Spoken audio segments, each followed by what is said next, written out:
Tautos labui įnešu savąją dalį – turtą, darbą, gyvenimą. Šiuos žodžius 1794 balandžio 29-ąją kaip gyvenimo kredo užrašė Mykolas Kleopas Oginskis. Šie žodžiai ir platus kunigaikščių Oginskių kultūros paveldas ragina Rietavo bendruomenę naujiems iššūkiams, formuojant vietos identiteto esmę. Pakilti naujiems svarbiems darbams, ieškant naujų būdų ir formų. Toks buvo 2012 m. rugsėjį Rietavo Oginskių muziejuje vykusios tarptautinės konferencijos Vietos dvasia Oginskių kultūros kelias uždavinys. Konferencijos tema vienijo Rietavo Oginskių kultūros istorijos muziejų ir Rietavo verslo informacijos centrą, vykdanti Pietų Baltijos programos projektą Verslo ir kultūros partnerystė. Sveikindamas atvykusius iškilius svečius, projekto partnerius ir visus dalyvius, muziejaus direktorius Vytautas Rutkauskas sakė: Vietos dvasia kviečia mus šią dieną bendriems pokalbiams, apmąstymams, pasidalinimams ir manome, kad vertingoms išvadoms.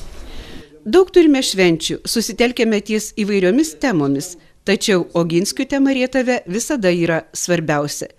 Nėra tokio žmogaus šioje vietoje, kuris nežinotų, ką yra padarę Oginskiai, už ką juos turime gerbti ir prisiminti, sakė Rietavo meras Antanas Černeckis. Kalbame apie kultūrą, apie ryšį tarp verslo, kultūros, apie atminimo išsaugojimą, apie paveldo išsaugojimą.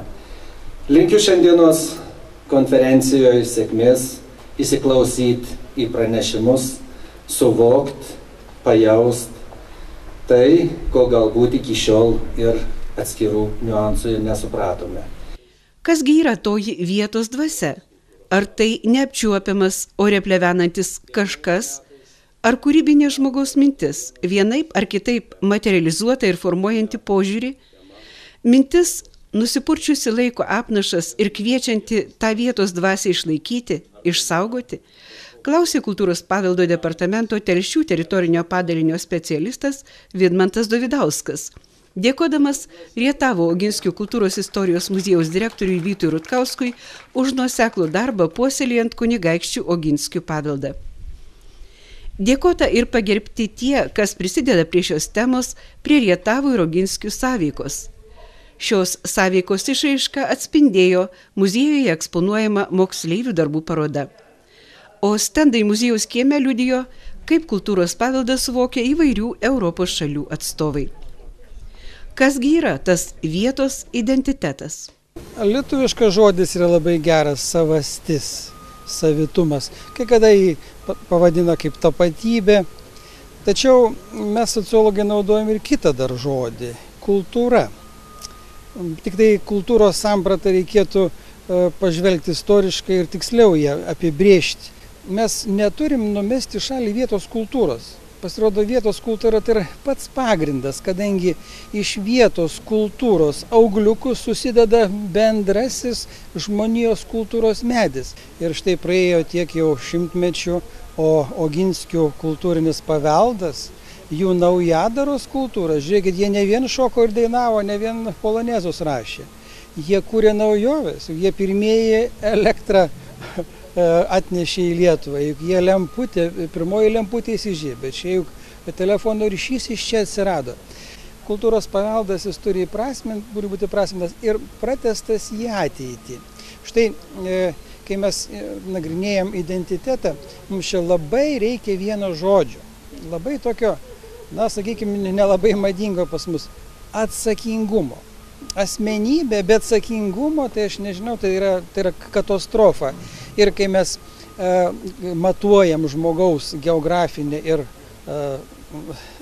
socialinę aprėptį, mes sakom, kad tu privalai atsakyti už savo, už tos, kas prieš tave gyveno ir už savo palikuonis. Svarbiausi konferencijos tikslai – aptarti kultūros paveldo reikšmę vietos dvasios išsaugojimui ir ugdymui, formuoti konkrečias verslo ir kultūros partnerystės įžvalgas, išdiskutuoti Oginskių kultūros kelio formavimo tikslus ir prielaidas, aktualizuoti iškilaus valstybės ir visuomenės veikėjo Mykolo Kleopo Oginskio 250-ųjų gimimo metinių reikšmę regioninio ir tarptautinio bendradarbiavimo plėtrai. Konferencijoje dalyvaus Valstybinio turizmo departamento prie ūkio ministerijos direktorė Raimonda Balnienė sakė: Kultūros keliai tam, kad jie būtų gyvi, kad jie išliktų ir ne tik tai kokio nors projekto ar iniciatyvos rėmuose, o kad jie gyventų ilgą laiką, būtina, kad apjungtų idėją, infrastruktūrą ir kad jie galėtų patys iš savęs, taip sakoma, gyvuoti ir generuoti srautų žmonių, tiek Lietuvos turistų arba kad ir moksleivių, tiek ir iš užsienio atvykstančių žmonių. Ši tema tikrai puikiai, Oginskiai, istorija, dvarai, kultūra, muzika, bet taipogi reiktų pagalvoti ir apie tai, kaip bendruomenės apjungti, kaip prie šito kelio prijungti ir padaryti sistemingus tam tikrus kultūrinius renginius, kultūrinės tradicijas. Joks žmogus nevažiuoja be maisto, jam reikia valgyti. Taigi gastronomija turėtų sugalvoti, o šitas kraštas tikrai turi ką pasiūlyti.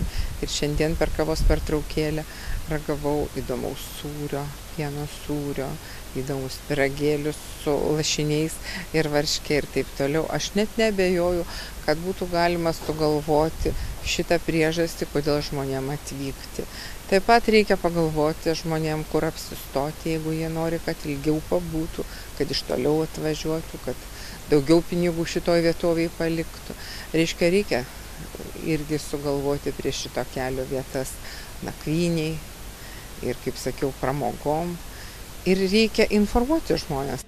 Vietovės identiteto stiprinimo, bendradarbiaujant verslui ir kultūrai, pavyzdžius iš Europos Pietų Baltijos regiono pateikė Rostoko iniciatyvos atstovė Kristina Kiobė, Anija Miraš iš Greifsvaldo ir Piotr Jankovski iš Ščecino.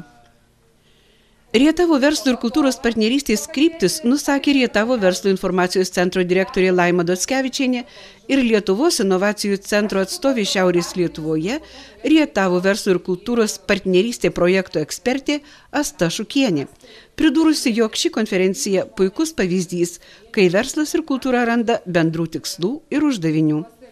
Prioritetinės kryptys – tai vietos verslo konkurencingumo vidaus ir užsienio rinkose didinimas, pritaikant inovatyvius kultūros integracijos metodus, Rietavo savivaldybės žinomumo, informacijos pasiekiamumo ir sklaidos plėtra, savivaldybės savasties stiprinimas, puoselėjant kultūrą ir istorinį paveldą, bei plačiau įtraukiant į vietos sociokultūrinę aplinką. Šių tikslų bus siekiama taikant ir diegiant pažangiausius kultūros ir verslo partnerystės metodus, ugdant verslumą, įtraukiant verslo įmonės į kultūros ir istorinio paveldo projektus. Savivaldybės žinomumas augs formuojant savitą vietos stilių, plečiant istorijos ir kultūros paveldo sklaidą, inovatyvias viešinimo technologijas, savanorišką veiklą, partnerystę su užsienio bendraminčiais. Vietos savasties stiprinimas skatinamas organizuojant istorinio, kultūrinio ir kitokio paveldo, kaip Oginskio kultūros kelias ir pieno kelias turistinius maršrutus, išgryninant vietos simbolius, apjungiant menininkų veiklą bei remiant jaunuosius kūrėjus, organizuojant renginius, jungiančius kultūrą ir verslą bei daugybę kitų naujų idėjų. Tarptautinis projektas Verslas, kultūra ir partnerystė tikrai duos vaisius. Šiandieninė konferencija taip pat tą parodė, kad visos mintis jau sukasi ir realizuojasi apie Oginskio kelią. Ir labai džiugu, kad ir šalia ateina kitas kelias, pieno kelias. Tai aš manau, kad verslas ir kultūra ras bendrą ateitį kartu. Nes iš ties mes tuose mažuose regionuose mes turim būti inovatyvūs, mes turim ieškoti mechanizmų, būdų, kaip būti patraukliems ir įdomiems. Nes tikrai nėra lengva pritraukti turistus, srautus pas save ir taip skatinti verslą, kad čia paliktų atvažiavusieji pinigus. Tai mes turim tikrai gerai pasukti galvą, kaip tą padaryti bendrom jėgom. O su pieno keliu, va dabar su antru keliu, tai ypatingai orientuojamės į žemdirbius, į ūkininkus, į stambesnius ūkius ir ypatingai pieno ūkius. Be jokios abejonės pieno kelias vėlgi jis galima būtų pažiūrėti plačiau, ne vien sūris ir kiti pieno produktai, bet tačiau gali būti paslaugos susiję su pienu. Gali būti, pavyzdžiui, prie kaimo turizmo sodybos kažkoks tai elementas įdiegtas būtent su pienu. O gal kartais atsiras partnerystė graži. Tikrai mes didžiulius rautus sulaukiam pravažiuojančių žmonių ir mes neišnaudojam šitos auksinės zonos. Tai vat, mes ir norim tiesiog šitų projektų dėka ir ypatingai tarptautinių projektų dėka, kaip ir šiandien matėmės konferencijoje, kiek yra nuostabių projektų, idėjų ir tos idėjos, kurios gali būti realizuotis ir čia. Ir ne tik tai čia, mes galimgi būti partneriai, nebūtinai konkurentai. Labai džiaugiuosi labai aktyviom nevyriausybinėm organizacijom, švietimo įstaigos, kultūros įstaigos, net bažnyčia įsijungė prie mūsų. Tai aš taip galvoju, kad Rietave neliks neįtrauktų. Tarptautinės konferencijos dalyviai priėmė rezoliuciją, kuria pritarė Marietavos savivaldybės bendruomenės siekiams plėtoti Oginskių kultūrą kaip esminę vietos savastį. Ugdyti vietos bendruomenių, savivaldos organų, viešojo ir privataus sektorių, verslo ir kultūros darbuotojų kultūrinę savivoką, verslo ir kultūros bendradarbiavimo naujo turinio ir formų paieškas, įprasminti Oginskių techninės inovacijos kultūrą. Šita konferencija atskleidė tokių minčių įvairių, nes verslas, paveldas ir turizmas, taip sunkoka sumesti iš karto į vieną vietą ir kažkokią sintezę padaryti. Bet po visos dienos darbo išryškėjo iš tikrųjų, kad tai yra suderinama, kad tai yra puikiai įgyvendinama ir galima padaryti didelius darbus.